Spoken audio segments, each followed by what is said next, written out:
বৃহস্পতিবার আচমকায় বাংলাদেশি অভিবাসী অধ্যুষিত এলাকা ঘিরে ফেলে পর্তুগালের আইনশৃঙ্খলা রক্ষা বাহিনী। বিপুল সংখ্যক সদস্য, সাজোয়া যান ও দেশটির গণমাধ্যম কর্মীদের উপস্থিতিতে শুরু হয় অভিযান। বন্ধ করে দেয়া হয় রুয়াদো বেনফরমোসোর প্রবেশপথ ও বের হবার রাস্তা। অস্ত্র ও মাদক রয়েছে এমন সুনির্দিষ্ট অভিযোগের ভিত্তিতে এই অভিযান বলে জানায় পুলিশ।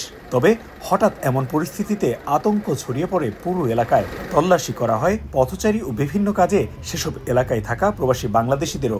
ভিডিও ছড়িয়ে পড়ে বিভিন্ন সামাজিক মাধ্যমে। পর্তুগালের সচেতন মহলের দাবি, নিয়ম বহির্ভূতভাবে সাধারণ নাগরিকদের এমন তল্লাশির মুখে ফেলা হয়েছে। এ ধরনের কর্মকাণ্ডের সমালোচনাও করেন কেউ কেউ। শুক্রবার দিনভর বাংলাদেশি অধ্যুষিত সড়ক পরিদর্শন করে পর্তুগালের সোশ্যালিস্ট পার্টি সহ বিভিন্ন রাজনৈতিক দল।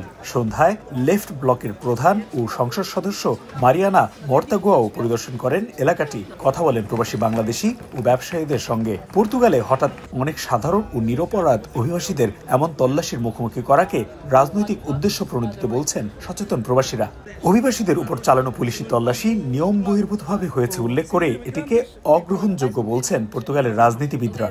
আমি এবং অনেক পর্তুগিজি মনে করেন এখানে যা হয়েছে সেটা সম্পূর্ণ অন্যায়। আমি মনে করি যারা পর্তুগালে বৈধভাবে কাজ করছে তাদের এখানে সম্মানের সঙ্গে বসবাসের অধিকার রয়েছে। যেমন অনেক পর্তুগিজও বিভিন্ন দেশে অভিবাসী হিসেবে আছেন। বর্তমান সরকার কট্টর ডানপন্থীদের খুশি করতে অভিবাসীদের অবহেলা করছে।